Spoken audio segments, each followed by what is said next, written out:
बुढीले चाहिँ के भन्छ के बनेको रे सेलरोटी है सेलरोटी बनाउँदैछ स्पेशल थाहा छैन नि त हो हामी बाहिर बस्ने मान्छेलाई यो के हो घुमेको जलेबी जस्तो देख्छ हाम्रो बुढीले चाहिँ मेरो बुढीले चाहिँ यहाँ मेरो बुढीले चाहिँ यहाँ बनाउनु हुँदैछ तपाईको सेलरोटी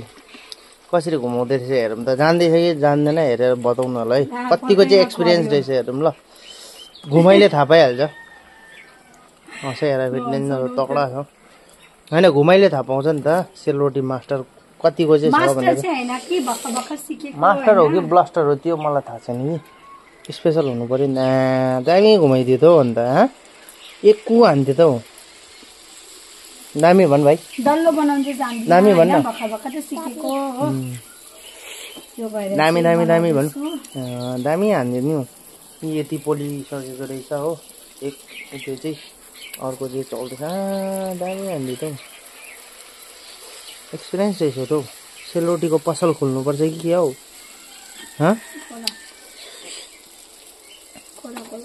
बनिँदैछ है यो तेलमा सबै फ्राई हुन्छ कि थप्नुपर्छ हाल्नुपर्छ अझै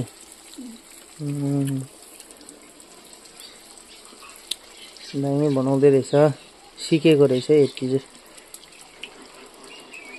यहाँ आएर सिकेको कि उतै सिकेको यहाँ आएर सिकेको अरे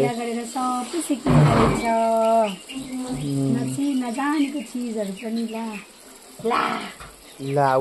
हो हो हो बेसी बोल्यो भने बिग्रिन्छ है उहाँ टाली पठायो हो छुट्टिन्छ अरे हेरौँ न त कति छुट्टिँदो रहेछ है अझै एउटा हाल्दा पनि हुन्छ त चारवटा पनि अट्छ होइन 4-5वटा अटाउनुहोस्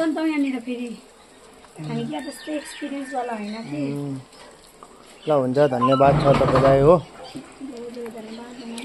ल अब यति नै हो रिजा विश्वकर्माले चाहिँ रोटी पोल्नु चाहिँ मजाले जान्दै रहेछ हेर्नु त रोटी कस्तो चाहिँ फुल्लेको छ पक पक परेको लु यही छ हाम्रो स्पेसल यता हेर्दै अलिकति यता हेर्दैौ न हौ एक झलक रातको न पिरो भइहालेको लु धन्यवाद छ हेर्नेलाई बाई बाई भन्दै भाइ